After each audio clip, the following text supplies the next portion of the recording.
Well, eventful times for Boro, and exciting times too, because they've continued their winning ways in the Championship, beating Sheffield Wednesday emphatically 3-1 in a terrific performance at Hillsborough, and also bringing in two players this week. The first, a done deal, Sean St Ledger, as we know, came off the bench at Hillsborough to make his Boro debut late on, and that's signing that's delighted Gareth Southgate. He's been chasing him for a few weeks now. Had been thought that the knee injury he picked up playing for Preston may scupper the deal, but Boro are prepared to take him on. I think they believe he's going to be able to play for the 3 months of the loan deal and perhaps even join in a longer term deal in January. I think that's pretty much the expectation, providing everything goes okay over the next few weeks. Where will he play? He'll go in at centre back, I would imagine, for the unlucky Seb Hines, who's done nothing wrong since he came into the side.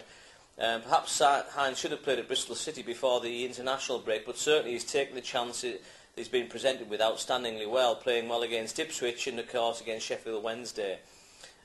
St Ledger, a good player from Preston, but Southgate thinks he can be an even better player, and he also is flexible, he can play across the back.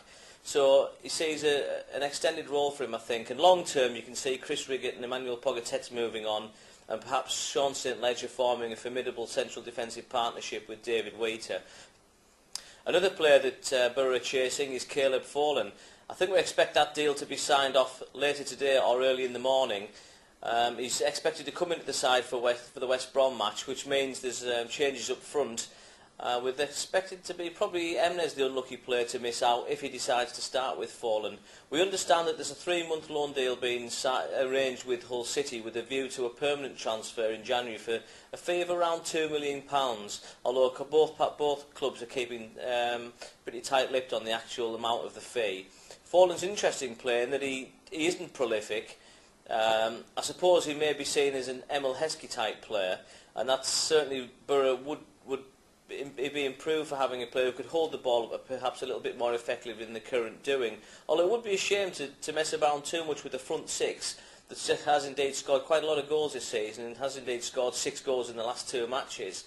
I wouldn't think he'll be dropping Ali Diaz anytime soon, because he scored another fine goal again at Hillsborough to add to his 2 against Ipswich. In midfield, Adam Johnson's been a revelation. He was superb at Hillsborough, and he's really taken the division by storm. And the only worry for Boro is that he attracts major interest from some of the big Premier League clubs before the end of the season. He is, of course, out of contract next summer. He didn't sign a contract before now because he didn't know whether he would be a regular feature in the side, obviously because of Stuart Downing. That isn't the case now, but of course he'll want to know if Boro are going to be in the Premier League next season before committing his future. So a difficult one for the club and for Southgate. They clearly want him to stay. They're clearly going to try and maybe offer him something he can't turn down, but clearly he wants Premier League football. So it's a pretty tough situation at the moment over Adam Johnson. Gary O'Neill was terrific again, played through the pain barrier not only with his hernia operation, which he's just come back from, but actually coming back in the second half with stitches in a nasty head wound. He's really put it in for the team, and whatever the question marks over injury, there's no doubt that he's certainly 1000% behind Boro now, and he could be a crucial player in the days and weeks ahead. West Brom Saturday is going to be another massive match. West Brom are flying.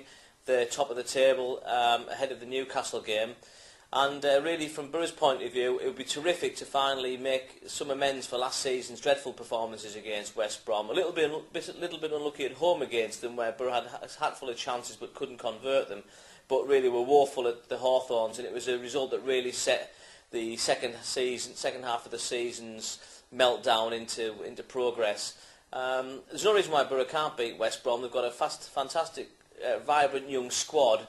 It suddenly looks as though it's clicking, and with the new additions, who knows, it could add to that and make it 3 wins on the bounce, because really this division's there for the taking. It looks as though it's going to be potentially an early 3-way race between Newcastle, West Brom and Middlesbrough, and nowhere does any one of those 3 teams want to finish third in that race, because of course the top 2 spots go up automatically, and then the other unlucky team is the lottery of the playoffs. But that's a long way off yet, and Boro going the right way about winning automatic promotion.